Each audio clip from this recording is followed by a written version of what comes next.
Hello. Today we are going to learn how to solve equations with roots and powers. To solve equations means doing the same operation on both sides to get the unknown on one side by itself. Let's have a look at this example. We have 5x to the power of 2 minus 7 equals minus 2. So we need to keep the x on the left-hand side by itself, which means we have to get rid of the minus 7, we have to get rid of the 5, and we have to get rid of the power to the power of 2. So just to the power of 2. I'm going to put n, so just the power of 2. Now, in this case, the first number you need to get rid of is going to be minus 7, so the loose number. And so the opposite operation of minus 7 is plus 7. So plus 7 on both sides. Cancel them out, and then we're going to have 5x to the power of 2 equals minus 2 plus 7 equals 5. Again, we have to get rid of the 5 here, the attached number. So we got rid of this and this. Now, and remember, 5x to the power of 2, 5x to the power of 2 is the same as 5 times x to the power of 2. What is the opposite operation of times? It is the division. So we are going to divide by 5 both sides. So this 5 here we divide, okay? Don't mix it with this 5 here, right? We divide by this 5. And that's how we cancel the 5s out. And then what we have x to the power of 2 equals 5 divided by 5 equals 1. But this is not where the equation finishes, because we need just the x. We don't need x to the power of 2. Now, again, as you have the power, what is the opposite operation of the power of 2? It is the square root. So what happens now? We put both sides, so we do the square root on both sides of the equation. So square root of x to the power of 2 is going to be x, all right? Square root of 1. I know someone might say it's 1, actually it's plus minus 1. Something that I need to add to this one. If you deal with problem solvings, if you have to solve an equation like this, to solve a problem involving lengths, for example.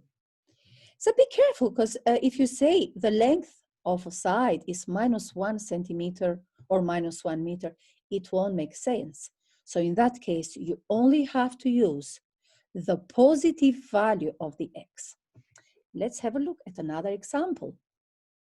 Again, I have the 5 I have to get rid of, and the 2 I have to get rid of, and the power of 2, this one. I call it as n to the power of 2, so this is what I have to get rid of. First one is the loose number, so minus 5 both sides, minus 5, right? So I'm going to have then x to the power of 2 divided by 2 equals 37, take away 5 is 32. And then to get rid of the denominator, we multiply both sides by the denominator, because denominator means to divide by 2. So the opposite of division is going to be multiplication. So times by 2, always both sides to keep the balance of the equation. That is very important. And so I am going to have x to the power of 2 equals 32 times 2, 64. Again, x to the power of 2 equals 64. I just need the x, so the opposite, the inverse of the x to the power of 2, it is going to be square root.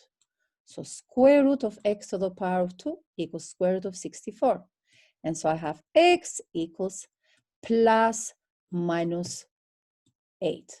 And then again, remember, in problem solving, be careful which of these values will make sense. So there you go. We got rid of the 5, the 2, and the power. Next, here I have 4 square root of x plus 4 equals 40. I'm going to get rid of the loose number first. So the 4, just like that. And so I have 4 square root of x equals 40. Take away 4, 36. And then the attached number, divide by 4 both sides, divide by 4 both sides, and then get rid of the 4 just like that. Square root of x equals 36 divided by 4 equals 9. Now, what is the inverse of the square root? It is the power. So here we're going to do the opposite what we did before. So we are going to power both sides. So to the power of 2. We're going to square them. 9 to the power of 2. And so I'm going to have x equals 81. And it makes sense. Square root of 81 equals 9. So this is the answer to this equation. Now, here, this is something that everyone kind of gets confused by. Now, when you see square roots in a fraction, be careful where the square root ends. Is the square root just for the numerator like it is in here? So only the numerator is inside the square root. Or the whole fraction is in the square root. You see the difference? Because the solution is different. For the first one, I get rid of the denominator first. But here, I can't get rid of the denominator because the denominator is inside the square root. I have to get rid of the plus 5, of the loose number. So here again, get rid of the denominator by multiplying by 3 both sides. So times 3 times 3.